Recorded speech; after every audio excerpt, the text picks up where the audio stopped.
Hey y'all, welcome back to my channel. My name is Taya and this is Taya's Turning Pages. So by the title of today's video, you can tell that this is my long-awaited ominous October hopeful / TBR. Some of these books that I'm going to talk about in this video you have probably already seen in my last video, which was my fall books recommendations. I will link that either up in the card somewhere or down below. Some of these books, like I said, were in that video and I'm carrying them over into this month, but there are a few that I haven't talked about because you know you gotta have that element of surprise. So I do have quite a few to get through and show you guys today. Please keep in mind that I don't know if I'm going to be able to read all of these in the month of October, so that's why I added the hopeful part in here, because I would hope to get through all of these or most of these. So yeah. Anyways, let's get started. So this first book I'm actually just gonna get out of the way because I actually already finished it, and I finished it yesterday, which was October 1st. I was reading it the last week of September, but I did not finish it in time, so I just decided to carry it into October. I do not have a physical copy with me, but I do have one on the way, so I'm just gonna pop it up on the screen here. But I did read my first ever Stephen King novel, and it was The Long Walk.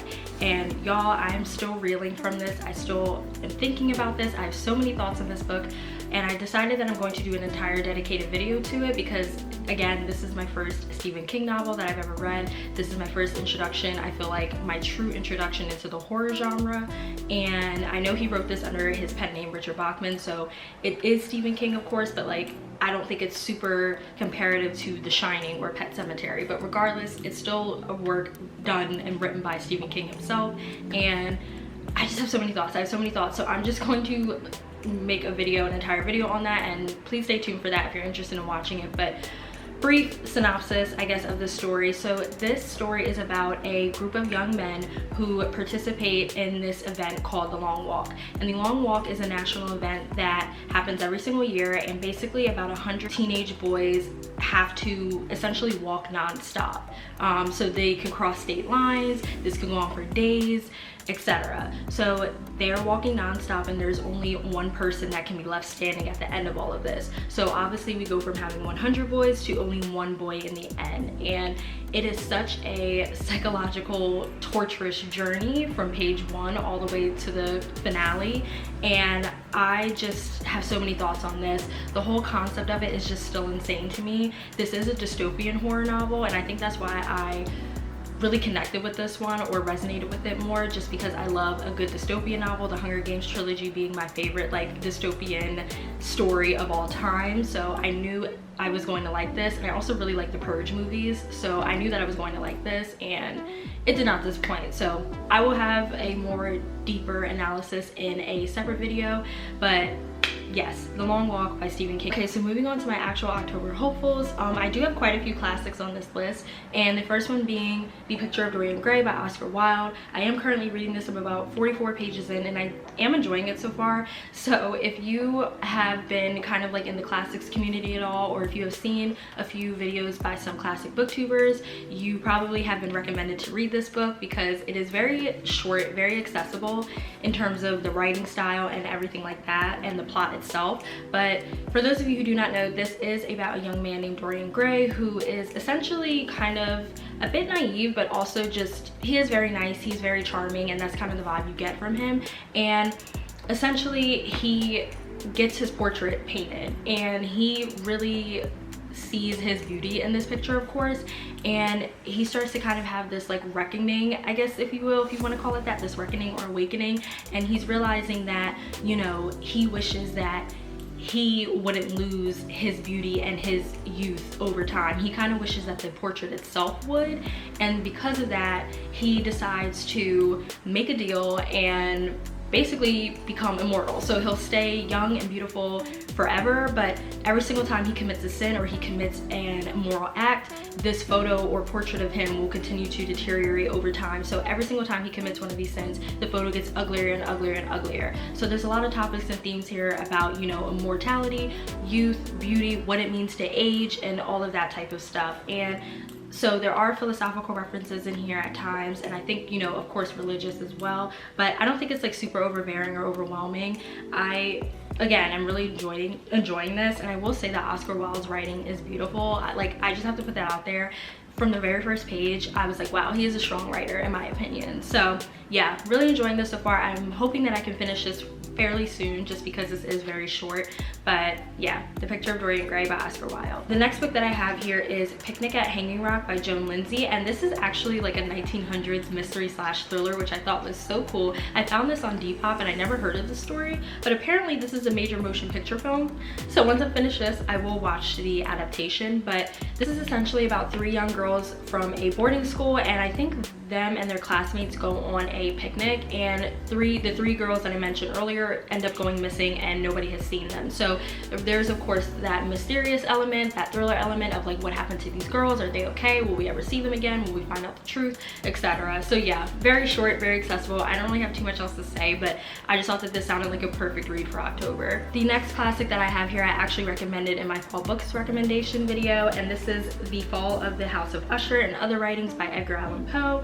And of course this is a thick book, I'm not gonna lie, but there are stories compiled within this, so I'm not gonna read every single one this month, but I do want to dip and dive into some more stories and poems by Edgar Allan Poe. I have read The Telltale Heart as well as The Raven and The Pendulum when I was in high school, and I really enjoyed all of those. The Telltale Heart I think being my favorite, and then maybe The Pendulum being my second favorite, just because The Pendulum was so unsettling and horrifying. But I really enjoyed his writing, and in high school we actually spent a whole week learning about Edgar Allan Poe, and I just thought he was such a fascinating man, like most people I think. So I decided to pick this up off of Depop actually, and this has The Fall of the House of Usher in here as well as The Telltale Heart, The Pit and the Pendulum, that's what it's actually called, and then The Cask of Amontillado. So I never read The Cask of Amontillado or The Fall of the House of Usher, so very excited to give those two a try. I'm really excited to be transported back into that creepy world that is Edgar Allan Poe's writing and imagery, and yeah, I know I'm gonna be spooked after I read some of these. The last classic that I have here I also recommended in that video, and this is Dracula by Bram Stoker, and again I have to appreciate the cover. Like, look at that blood splatter. I just think that the vintage editions of some of these classics are beautiful. I love my Black Penguin Spine classic books, but sometimes these, as well as the Oxford ones, just hit different. But this is of course about Count Dracula himself and his crimes and what's going on, I'm assuming, in Transylvania. I actually don't even know Transylvania exists within this book, because this of course is not, I don't think, the Dracula that we have come to know today. It's just like Frankenstein by Mary Shelley. Like, I know that book, Frankenstein is different in there compared to pop culture. So I feel like the same probably goes for this one, but I don't really know like too much else about it except for that it is about Count Dracula and his crime. So this is a thick one. This is probably going to be the last book that I read out of my October TBR, and hopeful is just because, again, this is thicker than most of the other books that I have, and I really know I'm gonna have to spend my time with this depending on if the writing isn't super accessible. But hopefully I can get through it. I want to be able to say that I read Dracula, and I just feel like I'm going to enjoy it, even though I'm not I'm not a huge fan of vampires. I still find Count Dracula, out of all of the monsters, the most interesting to me. I don't know why, but I do.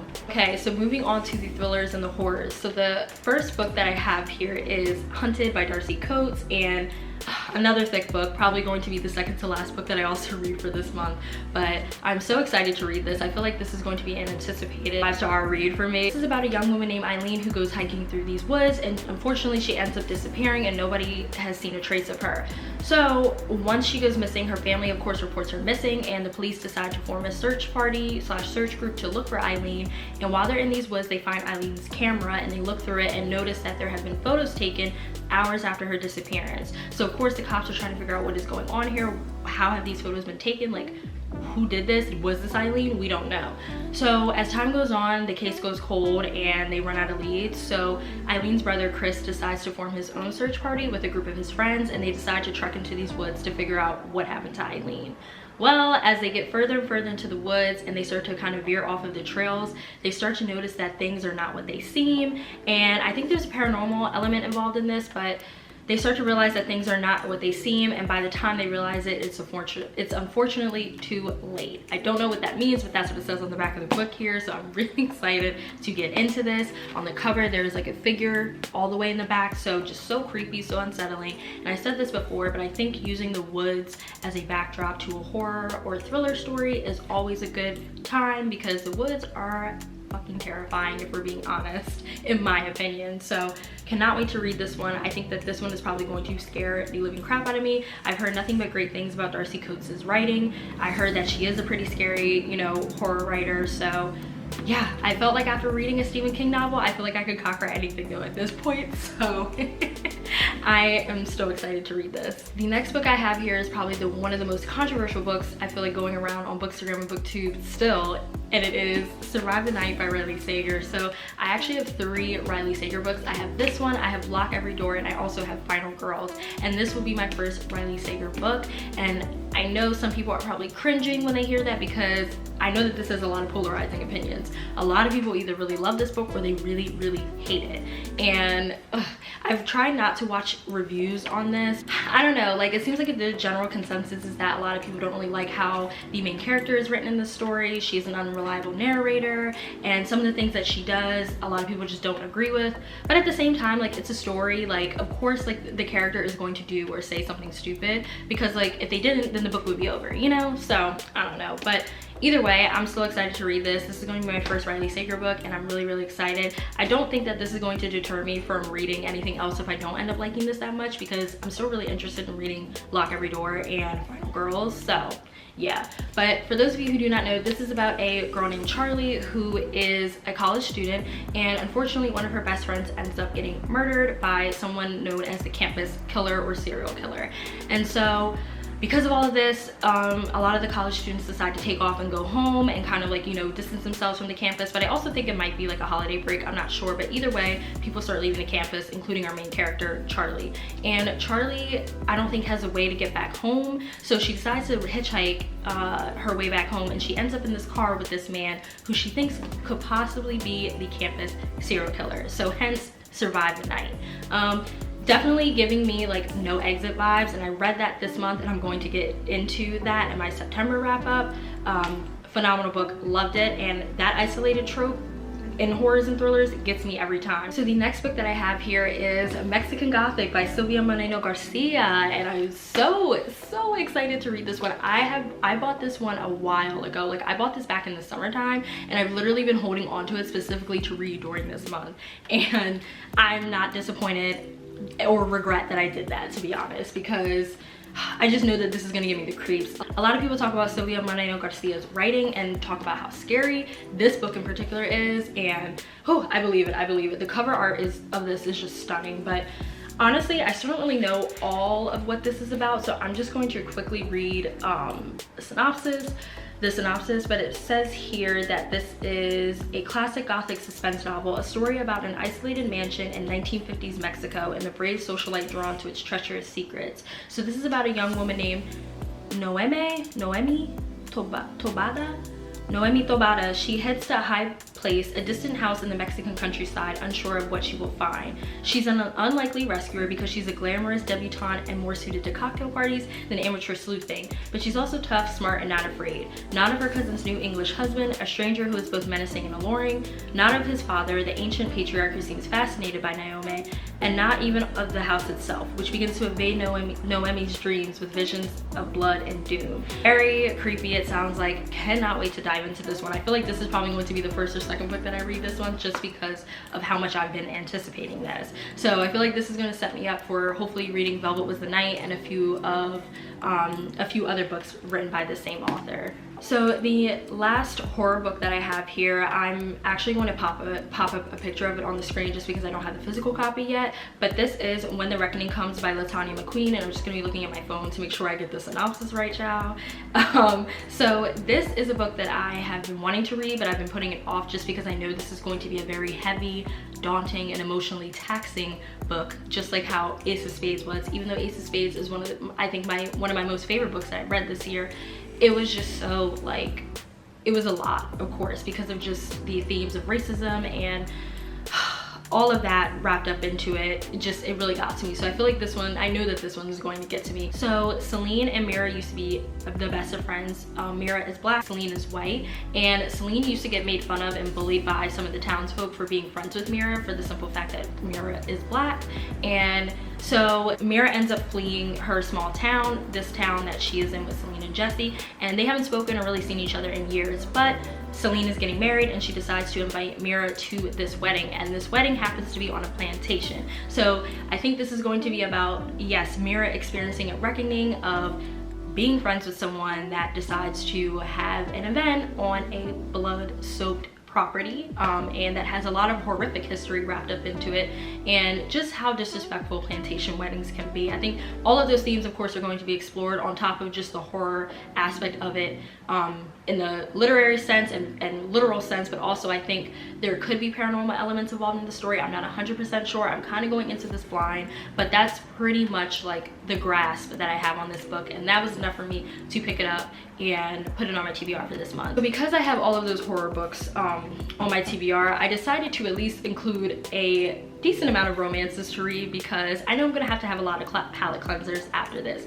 Honestly, I still need a palette cleanser after reading The Long Walk. But anyways, these are a few of the romances that I plan on reading for the month of October. So another book where I don't have a physical copy. I read a lot of books on my iPad as well, just because my bookshelves are kind of starting to get a little too cramped with some of these colors here. So that's why I'm just kind of getting them on my iPad, but I will pop a picture of it up on the screen here. But I will be reading The Score by Elle Kennedy. So I haven't mentioned this on my channel, but I have been talking about it on my Bookstagram. And yes, Book Talk made me do it. I have been reading the entire Off-Campus series. I finished The Deal a few weeks back. I finished The Mistake, I want to say maybe a couple days ago, and now I'm on to The Score, which is the third book in the series. And y'all, I'm eating this up. I plan on filming an entire video dedicated to my thoughts on the Off-Campus series and which books I rank above others. I cannot wait for that.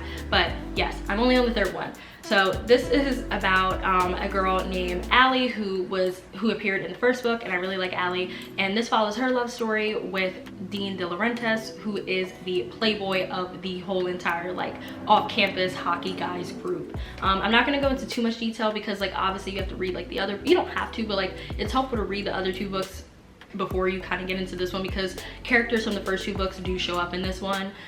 So I don't want to give too much away, but I definitely recommend just like looking on Google and seeing for yourself like what the Off-Campus series is all about. It is a sports romance. There's a lot of steamy scenes, and when I say steamy scenes, I mean steamy scenes. Elle Kennedy knows what she's doing when it comes to smut. She does. I'm sorry, like I don't make the rules, but she knows what she's doing, okay? So I see why a lot of people like this, but also just because of the writing style as well, and just some of the topics that Elle Kennedy includes within these books. She adds a lot of depth, I feel like, to the Off-Campus series, because she includes real life topics. So I don't want to give too much away. I don't want to go on a whole tangent, but yes, I will be reading The Score by Elle Kennedy. Next book that I have here, I actually already started reading, and I kind of put it down because there were other books that I wanted to get to, but it is A Lot Like Arigos by Alexis Daria, and I actually read You Had Me at Hola by Alexis Daria a few weeks back, and I really enjoyed it. I gave it 5 stars. It was actually my only 5-star read for the month of September, which is insane, but I love that book. Jasmine and Ashton's Primacy, love them. So this is a story that actually follows Jasmine, who was in the first book, You Had Me at Hola's cousin, Michelle. So Michelle is a former corporate America employee. She worked in marketing and she got burnt out, like most of us, right? And she decided to start her own freelance business as a graphic designer. And she's kind of the black sheep of the family. And so she's kind of just, you know, doing her own thing and living life. On the flip side of that, we have her former best friend here. His name is Gabe, and Gabe actually moved all the way to California to start his own like gym business slash franchise.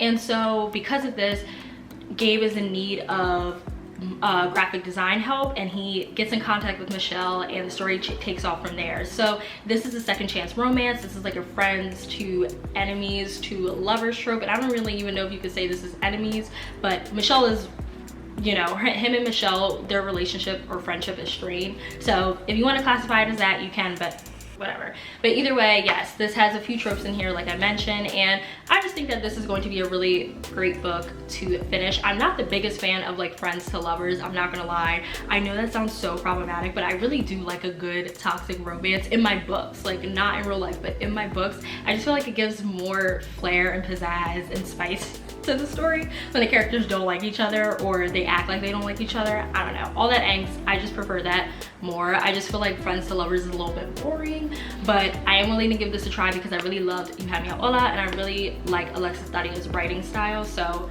yes, I really do want to read this one. I'm only about like 22 pages in. Like I said, I was reading this at the beginning of the month and then I stopped to read other stuff, but so far so good. So I actually have another Alexis Daria book that I would like to listen to this month. It's an audiobook and it is called What the Hex, and I just think that this cover art is so cute and the story just sounds so cute. Like I'm here for it. Again, I need these light, like kind of happy, like cutesy reads, but this one is Halloween focused, so that makes me happy. But I'm just gonna read the synopsis quickly here. It says, welcome to Isla Bruja, a secret magical enclave near Miami and home to the richest and most powerful Latin ex-witch families. That sounds so cute. It says here, when Catalina Cartagena returns home for her older sister's wedding, she's shocked to discover that her soon-to-be brother-in-law is possessed by a demon. To make matters worse, everyone else seems to be under the demon's spell, except for Diego Paz, younger brother of the groom and Kat's childhood rival. With only 3 days until the wedding, Kat must join forces with her nemesis to break the spell and defeat the demon. If they fail, dynamic forces will control 2 of the most powerful witches on Isla Bruja. Stop it. Like, do I need to say more? Like, that sounds so cute. Like the romance aspect of it, not the whole like demon situation. But yeah, I just thought that that sounded great. Again, I really want to get into Alexis Daria's work. I want to see if she's going to become an auto-buy author for me, just like how certain other romance authors are. Jasmine Guillory is one of them. I will buy anything Jasmine Guillory puts out, like even her shopping list, I will buy it. So that's what I'm trying to see, if it's going to be that way with Alexis Daria, but I feel like it will be. So speaking of Jasmine Guillory, another romance book that I have here is While We Were Dating, and I bought this in the summertime and I still have not read this yet, and I have read pretty much all of Jasmine Guillory's books. The Wedding Date is one of my favorite romances of all time. I still love that book, but I don't have the physical copy of any of them anymore because when I was moving, I donated a lot of books and I was like, I'm not gonna need this, not understanding or realizing that I was going to start a bookstagram/booktube channel, but here we are. So I will have to end up picking those up again probably at some point, just because I do want the physical copies on my bookshelf because those are like some of my favorite romance books. But this is in that same universe of like Jasmine's characters, so if you read any of her other books, these characters probably will sound familiar to you. This right here just says, 2 people realize that it's no longer an act when they veer off script in this sizzling romantic comedy. So Ben Stevens has never bothered with serious relationships. He has plenty of casual dates to keep him busy, family drama he's trying to ignore, and his advertising job to focus on. When Ben lands a huge ad campaign featuring movie star Anna, however, it's hard to keep it purely professional. Anna is not just gorgeous and sexy, she's also down to earth and considerate, and he can't help flirting a little. Now, from Anna's point of view, she's on a mission to make herself a household name, and this ad campaign will be a great distraction while she waits to hear if she's booked her next movie.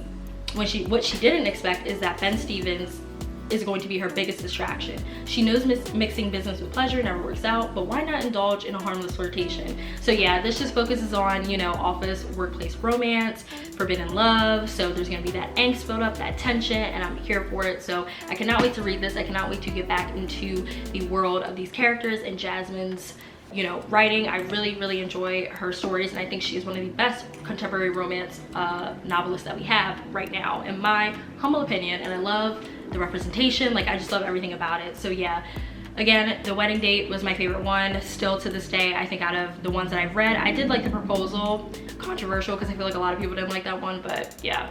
So can't wait to read this. All right, and the last book that we have here in terms of romance, or that really falls into this contemporary romance genre, is Last Tang Standing by Lauren Ho. So I actually saw this on, what was this? Was this Book Outlet? I think it was Book Outlet.